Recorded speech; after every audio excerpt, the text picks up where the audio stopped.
Welcome to Geometry, Chapter 2, Section 3, using deductive reasoning to verify conjectures. Pause your video, try this quiz, come on back when you're ready. And so your hypothesis here is mapping is a reflection. If mapping is a reflection, then mapping is a type of transformation, right? Conclusion. And in this case, if you are dividing two negative numbers, if two numbers are negative, then their quotient is positive. So we can see conditional statements don't always have if and then, right? And is this false? All you need is one counterexample. And you're right, it is false, because what if x equals 0? The absolute value of 0 is not greater than 0. Okay, so today we're going to talk about deductive reasoning. We've already talked about inductive. So inductive reasoning is the kind of reasoning where you find a pattern within the reasoning that leads to some conclusion. Deductive reasoning is reasoning where you're using facts or definitions or properties already learned, already known, to draw conclusions for a situation. There are two forms, and one is the law of detachment. This states that if P, if you have some hypothesis, then Q. It's the kind of conditional statements that we've been working with. The second form is the law of syllogism. The law of syllogism tells us that if P, then Q, and if Q, then R. So we can say, if P happens, then R. Very good. So an example might be, if you have 2 plus 3, then you have 5. And if you have 5, then you have R. So if you have 2 plus 3, then you have R. Okay, let's see if you can determine whether this reasoning is inductive or deductive reasoning. There's a myth that you can balance an egg on its end only on the spring equinox. A person was able to balance an egg on July 8th, December 21st, and December 19th. Therefore, this myth is false. Okay, so are we given information in this reasoning that helps us know that this myth is false? And we kind of are, right? The myth says that an egg can balance only on the spring equinox. Well, are September or December or July in the spring?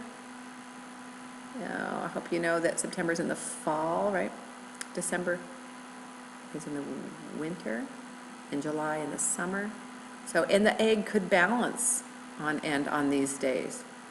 The myth said it could only happen on the spring equinox. So the information you need to determine that the myth is false is in this reasoning. So we call this inductive reasoning. How about here? Is this inductive or deductive? There is a myth that the Great Wall of China is the only man-made object visible from the moon.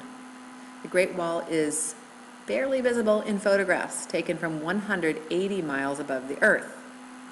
The moon is about 237,000 miles from the Earth. Therefore, the myth cannot be true. So, how do we know that the moon is 237,000 miles from Earth? Well, that is from some scientific experimenting, right? There's a fact from the outside that we're using.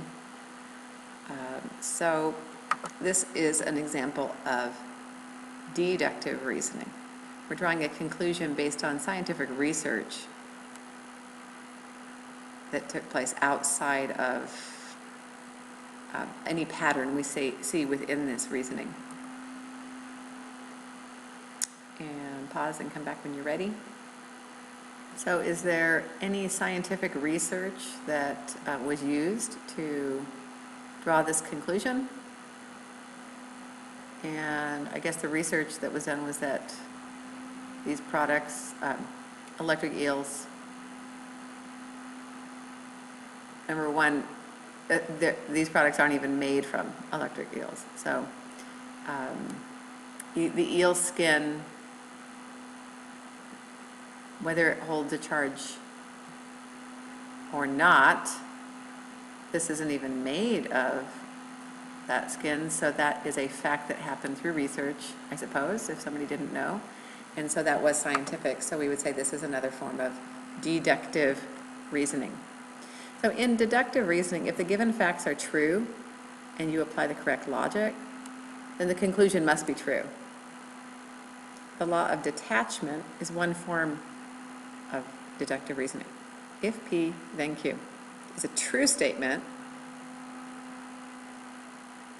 If it is a true statement and P is true, then Q is true. If P is true, if the hypothesis is true, then the conclusion. Let's determine whether this conjecture is valid by the law of detachment. If the side lengths of a triangle are 5, 12, and 13 centimeters, then the area of the triangle is 30 centimeters squared. The area of triangle PQR is 30 centimeters squared. Conjecture, the side lengths of triangle PQR are 5, 12, and 13 centimeters. So first we're going to identify the hypothesis and the conclusion of this conditional. We have, if the side lengths of the triangle are 5, 12, and 13, then the area of the triangle is 30 centimeters squared.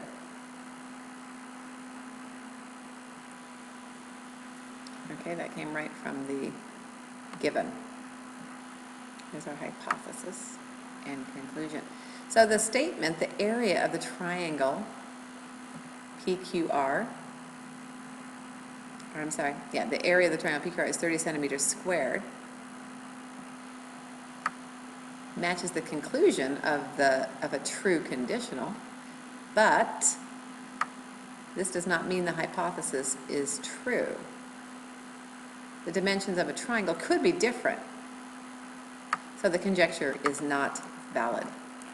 If the side lengths of a triangle are 5, 12, and 13, you could have a triangle of area 30. However, you could have a triangle of area 30 with different side lengths, right? Let's determine if the conjecture is valid by the law of detachment. In the World Series, if a team wins 4 games, then the team wins a series. The Red Sox won 4 games in the 2004 World Series.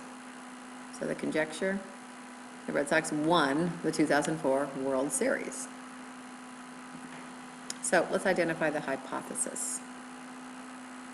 The hypothesis in this example, if a team wins 4 games, right? If a team wins 4 games, in the conclusion, the team wins the series, right? The team wins the series. The conjecture says the Red Sox won the 2004 World Series, right?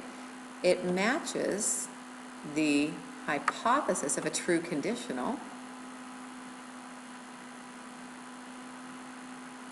They won 4 games in the World Series, right there. It matches that hypothesis. So by the law of detachment, the Red Sox won the 2004 World Series. And this is a valid conjecture. Let's try it again. If a student passes his classes, the student is eligible to play sports. Ramon passed his classes. So the conjecture, Ramon is eligible to play sports. Let's see. What is the hypothesis and the conclusion? Your hypothesis is if a student passes his classes, right? Then what could happen? The student is now eligible to play sports. So we know that Ramon passed his classes, right? It matches the hypothesis of a true conditional. So by the law of detachment, Ramon is eligible to play those sports. So this is a valid conjecture. The other valid form of deductive reasoning is a law of syllogism.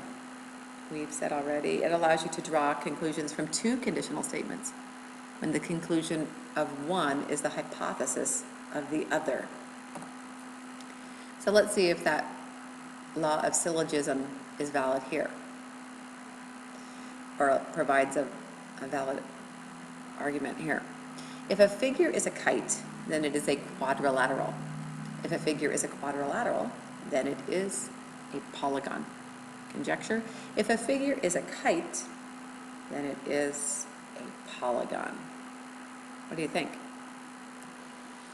So we know that the first hypothesis is a figure is a kite. Its conclusion, that conclusion is the figure is a quadrilateral, which is now the hypothesis. If a figure is a quadrilateral, then the conclusion is it is a polygon.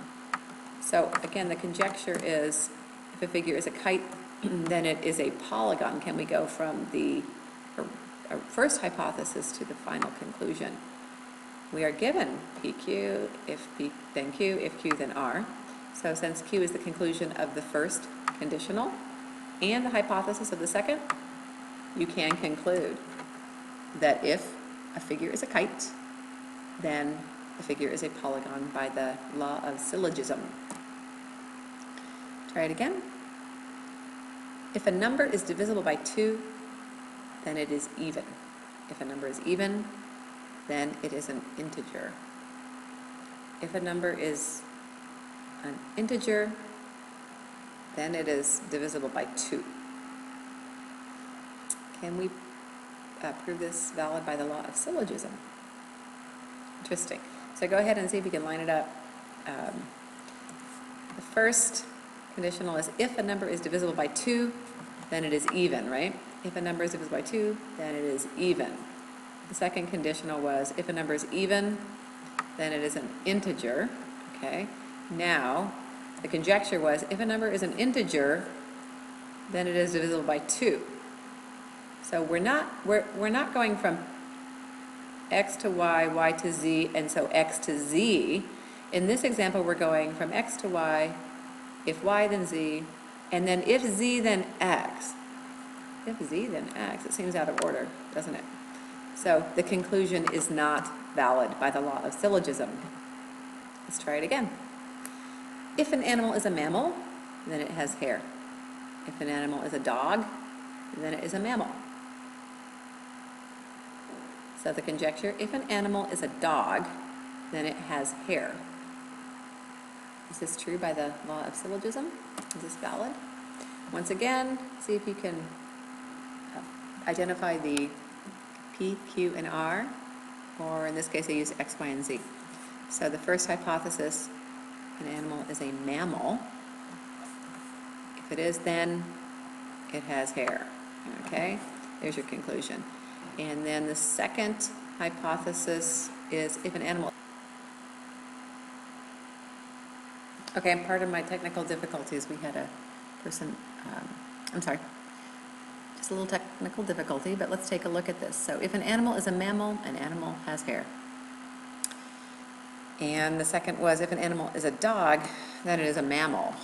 So an animal is a dog. Interesting. You are given X, Y, and then you are given Z, X. Okay, so X is the conclusion of the second conditional and the hypothesis of the first conditional. An animal is a mammal is the conclusion of the second conditional if the animal has hair. So you can conclude that Z, if the animal is a dog, that Y, it has hair. Let's look here. If the animal is a mammal, then it has hair.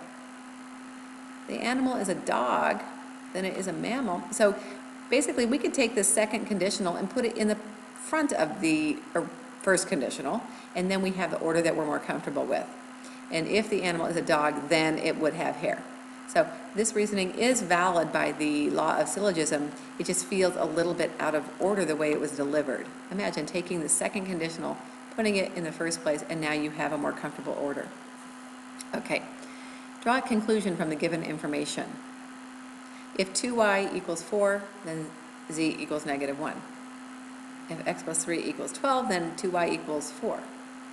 X plus 3 equals 12. So what can we conclude? We were just told If x plus 3 equals 12, then 2y equals 4 and z equals negative 1. So by the law of syllogism, we can conclude that z equals negative 1. Pause and try the next one on your own. Okay, if these measures are correct, they are supplementary, right? So they are not angles of a triangle. If a polygon is a triangle, then it has 3 sides. If a polygon has 3 sides, then it is not a quadrilateral. Polygon P is a triangle. What is the conclusion we can make? Well, we know that it has 3 sides, and therefore it is not a quadrilateral. Very good. And we're going to skip over the lesson quiz and get right into it. This has been a long and tedious lesson, so good luck. Check your work carefully. Be very careful. Not too long of an assignment, so be very careful. Check it carefully.